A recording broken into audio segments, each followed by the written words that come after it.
त्रिकोणमिति के कुछ अनुप्रयोग। ठीक है, त्रिकोणमिति की पूरी कहानी हम लोग पहले ही देख चुके हैं। अब यहाँ पे अनुप्रयोग का मतलब ये हो जाता है ना, किसी भी चीज का अनुप्रयोग आपको बोलेगा, मतलब किसी भी चैप्टर का मैथ से अकॉर्डिंग, तो अनुप्रयोग का मतलब आप समझ जाना है कि उसका एप्लीकेशंस करना है, मतलब हमें अपने दैनिक जीवन में उसका उपयोग करना है। कहाँ करना है?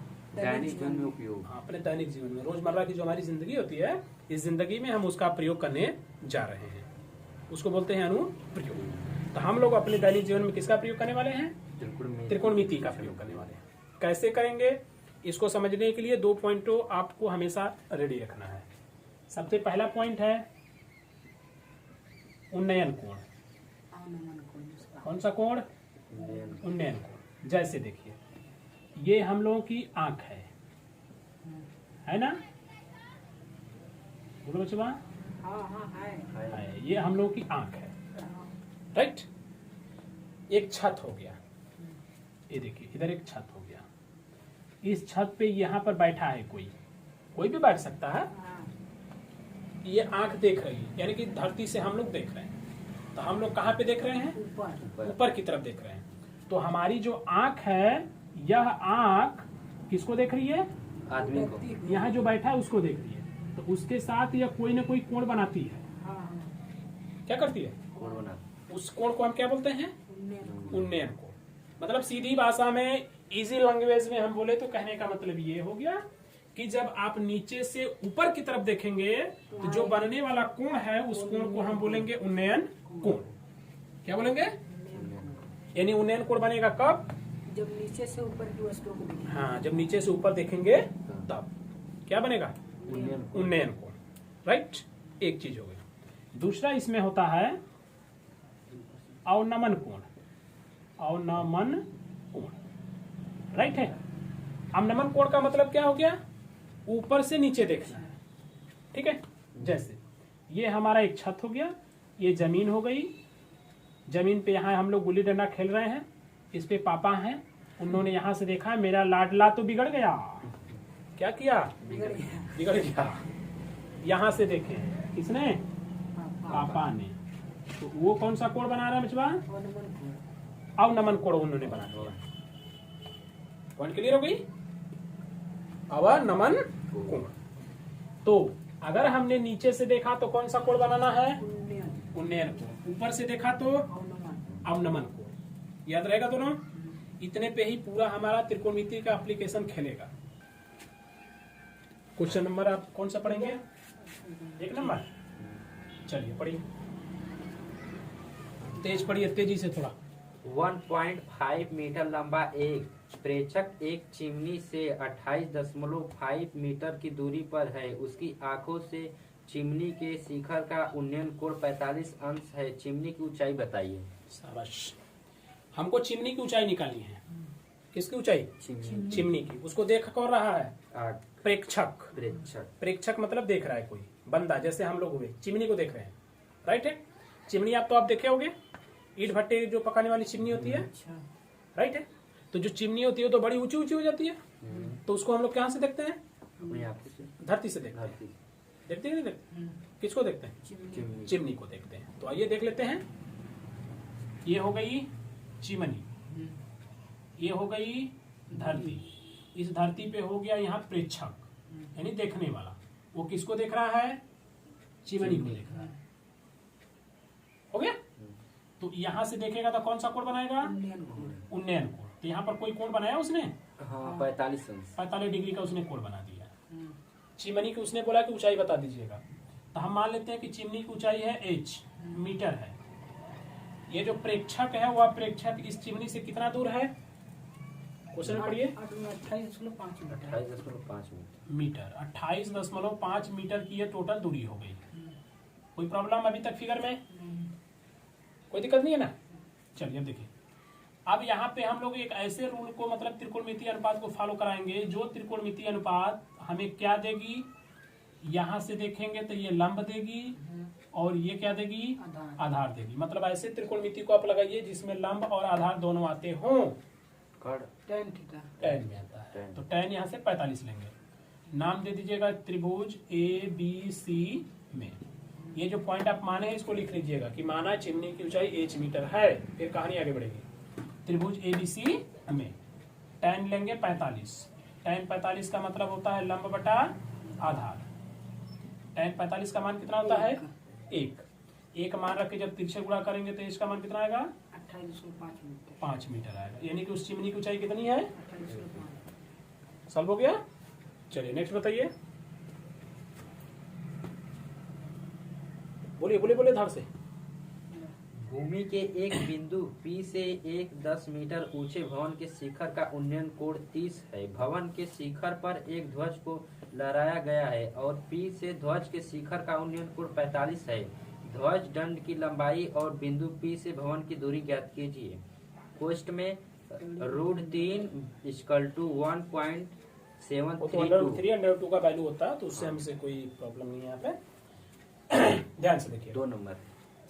क्वेश्चन जो है उस क्वेश्चन ने बताया था कि भूमि है और उस भूमि पर एक बिंदु है P, राइट है। उस बिंदु P से हम एक भवन को देखेंगे। भवन की शिखर, किसको देखेंगे? भवन भवन को, यानी भवन के शिखर को देखेंगे। तो भवन कैसा होगा? 10 मीटर ऊंचा होगा। चलिए ये आपने मान लिया कि ये है भूमि यानी कि जमीन। इस जमीन पे हमने ये क्या ले लिया? भवन ले लिया। भवन की ऊंचाई कितनी हो गई? 10 मीटर। यहाँ से लेके यहाँ तक ये भवन है। जब इस भवन को देख रहा है तो बंदा मान लीजिए यहाँ से देख रहा है, तो यहाँ से वो भवन के शिखर को देख रहा है। तो जब भवन के शिखर को देख रहा है तो कितना कोण बन रहा है? 30 अंश बन रहा है। ये बन गया 30 अंश। उसके बाद क्वेश्चन बोला कि इस भवन के शिखर पर आप एक ध्वज लगा दीजिए। ध्वज बोले तो झंडा लगा दीजिए। तो मान लीजिए हमने ये झंडा लगा दिया। अब ये झंडा देखिए लहराने लगा। ओके, यही व्यक्ति फिर उसको देख रहा है। ये देखिए इस तरीके से उसने देख लिया। तो ये कोण कितना बन रहा है? 45 अंश। ये पूरा बनेगा, राइट है। आंख जब यहाँ लगा के देखेगा ना तो पूरा एकदम देखेगा। तो पूरा कितना बन गया? 45। ये बन गया कितना? 30। चलिए और बताइए, पूछा क्या हमसे? झंडे की ऊंचाई और P से भवन की दूरी क्या? अच्छा ठीक है। झंडे की ऊंचाई मान लीजिए h मीटर है। ये बिंदु P है, ये है भवन, तो इसको मान लीजिए A है, ये B है और ये C है। क्वेश्चन में आपसे बोला है कि इस झंडे की आप हमें ऊंचाई बता दीजिए और बिंदु P से भवन की दूरी बता दीजिए। तो मान लीजिए दूरी x है। कुछ समस्या नहीं है ना? इस क्वेश्चन में आपको कितना कोण दिख रहा है? 2 कोण। दोनों कोणों को हम लोग बारी बारी से हल करेंगे, ठीक है। बस कोण आप देख लीजिएगा कहां से कहां तक है। 45 कोण ढूंढते हैं पहले। 45 कहां से कहां है? पूरा झंडा यहाँ से, मतलब यहाँ से लेके जाएगा यहाँ और फिर जाएगा यहाँ। समझ में आ गई बात? क्या नाम है इसका? PAC, त्रिभुज PAC में। ये हो गया 45 के सामने देखेंगे तो ये पूरा हो गया लंब और ये हो गया आधार। तो लंब और आधार किसमें होता है? tan में। शाबाश। तो हमने लिया tan 45 डिग्री। लंब, तो लंब तो यहाँ से लेके यहाँ तक पूरा है ना? तो पूरा कितना है? h ऊपर हो गया, 10 नीचे हो गया, मतलब h + 10 बटा के कितना हो गया? x हो गया। 45 का मान कितना? 1। तिरछे गुणा कर देंगे तो h + 10 बराबर कितना हो जाएगा? x। इसमें 2 चर राशियां होंगी, सो इसको यहाँ पे छोड़ दीजिए, आगे बढ़िए। 1 नंबर करके छोड़ दीजिएगा। चलिए अब दूसरा कोण पकड़िए। दूसरे कोण का क्या नाम है? PAB। बहुत अच्छा।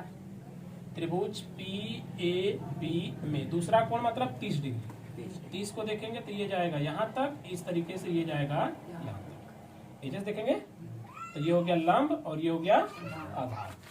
मतलब कि tan 30 अंश बराबर h बटा 10।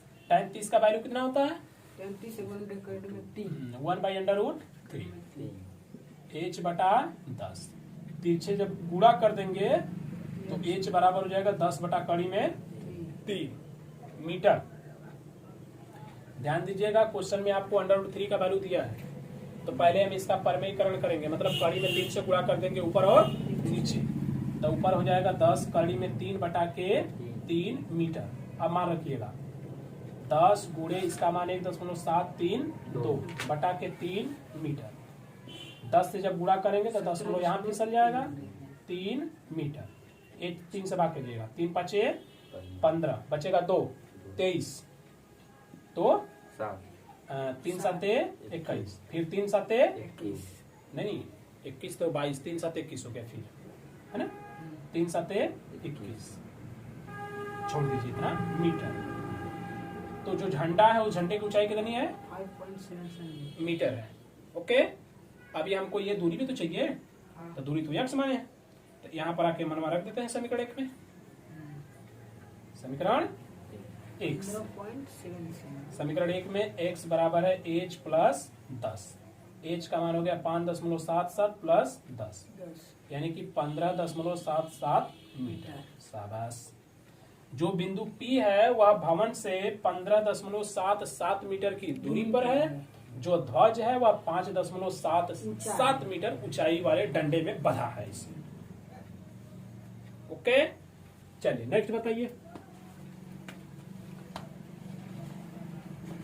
पढ़िए क्वेश्चन नंबर कितना 3 नंबर। चलिए 1500√3 की किमी नियत ऊंचाई पर उड़ते हुए एक वायुयान का बिंदु ए से 59.60 अंश था। 15 सेकेंड पश्चात 29.30 हो गया। अब सुनिए पहले, एक विमान है वह विमान 1500 कड़ी में 3 मीटर की ऊंचाई पर उड़ रहा है। विमान उड़ रहा है ऊंचाई पे। देखिए जरा, ये मान लीजिए कि ये विमान है, ये जमीन हो गई। जमीन से 1500 कड़ी में 3 मीटर की ऊंचाई पर क्या कर रहा है वो उड़ रहा है, यहाँ पर उड़ रहा है। ओके है। चलो बचवा अब पढ़ दीजिए फिर से। 1500√3 किमी नियत ऊंचाई पर उड़ते किमी शाबाश। हाँ एक वायुयान का बिंदु ए से 59.60 अंश था। 15 ध्यान सेकेंड दीजिए पहले, बिंदु ए से कैसे बिंदु ए से उसको जब देखा गया तो 30 डिग्री का कोण था। 30 की 60 60 डिग्री का कोण था। जब बिंदु ए से देखे तो कितने डिग्री का कोण था 60 डिग्री का। फिर 15 सेकेंड के बाद हमने देखा तब कितना हो गया 30 डिग्री हो गया। तो कोण घटा कि बढ़ा घट गया कोण। आप समझिए कोण घटने का मतलब क्या होता है। दूर चलिए। अभी जैसे एक खंबा है, खंबे ठीक है बच्चा। हाँ तो हम पहले कोण देखते हैं कि घटता और बढ़ता कब है। जैसे आप किसी रहिए खंबे के पास, खंबे के ऊपर एक चिड़िया बैठी है, आप उसको देखना चाहते हो तो खंबे के आप नजदीक होके जब देखोगे तो ये गर्दन कितना उठाना पड़ेगा अधिक बहुत ज्यादा। और खंबे से दूर होके देखोगे तो थोड़ा सा ऐसे थोड़े से में कम बढ़ जाएगा। का मतलब ये हुआ कि अगर हम पास रहेंगे तो हमें गर्दन अधिक उठानी पड़ेगी, का मतलब कोण अधिक बनाना पड़ेगा। और जब दूर होके देखेंगे तो कोण कम बनाना होगा। का मतलब हुआ कि कोण हमारा पहले था 60, उसके बाद कितना हो गया 30। का मतलब क्या हुआ भाई वस्तु कहाँ जा रही है, वो तो एरोप्लेन जा रही है। उसने तो बोला नहीं है कि वस्तु जा रही है। क्या उसने बोला एरोप्लेन जा रही है। हाँ उसने बोला कि एरोप्लेन भाग रही है। राइट ध्यान दीजिएगा। तो यहां से ये हो गया। मान लीजिए ये है बिंदु ए और ये है बिंदु बी। बिंदु ए को जब उसने देखा था तो ये वाला कोण बना था 60 डिग्री। थोड़े समय के बाद जब बिंदु बी को देखा तो ये वाला कोण बन गया कितना बचा 30 डिग्री। ओके हाँ उल्टा हो गया। क्या हो गया उल्टा। हाँ यहाँ वाला कोण जो है बड़ा होना चाहिए और यहाँ वाला कोण छोटा होना चाहिए। नाम बदलिए। ये है बिंदु ए और ये है बिंदु। कोई कंफ्यूजन अभी तक? चलिए अब आगे पढ़िए। 15 सेकंड का समय लगा था। 15 सेकेंड पश्चात कहाँ से कहाँ जाने में 15 सेकंड? बिंदु ए से बिंदु बी तक बी आने में कई सेकंड लगा? 15 सेकंड लगा। इस बात को आप ध्यान में रखिएगा। आगे बढ़िए। 15 सेकेंड पश्चात 29.30 अंश हो गया। उस वायुयान की गति की गणना कीजिए। हाँ वायुयान किस गति से चल रही है हमको ये चाहिए। आप अच्छे से जानते हो गति यानी कि चाल हमको चाहिए। चाल का सूत्र होता है दूरी बटा के समय। समय। तो समय तो हमको दिया है, कितना दिया है? 15 सेकेंड। तो हमको क्या चाहिए? दूरी चाहिए। कौन सी दूरी इसमें से हम निकालेंगे? ए और बी जो चली होगी। तो वो कहाँ से कहाँ चली? यहाँ से यहाँ। यह दूरी ना हमको चाहिए, तो ये दूरी को हम निकालेंगे। तो इस दूरी को हम क्या मान लिए? x मान लिए। तो हाई वाला जो बचा इसको क्या मान लिए? y मान लिए। ये किलोमीटर है तो ये भी किलोमीटर में है। कोई समस्या नहीं है। मैंने पहले ही समझाया है यहाँ पे कि अगर दो कोण हो तो दोनों को बारी बारी से देखते हैं।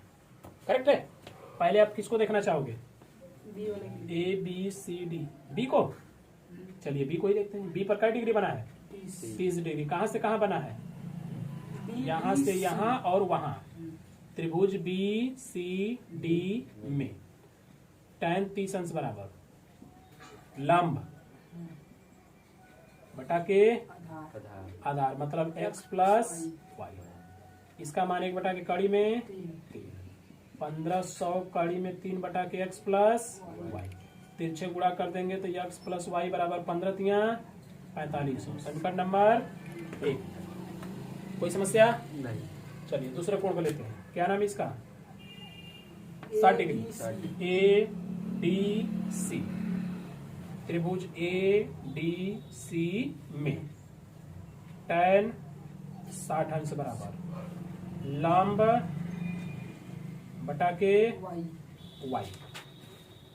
इसका मान रखेंगे कड़ी में 3 बराबर 1500 कड़ी में 3 बटा के वाई। कड़ी में 3 से कड़ी में 3 तो वाई बराबर कितना बचा?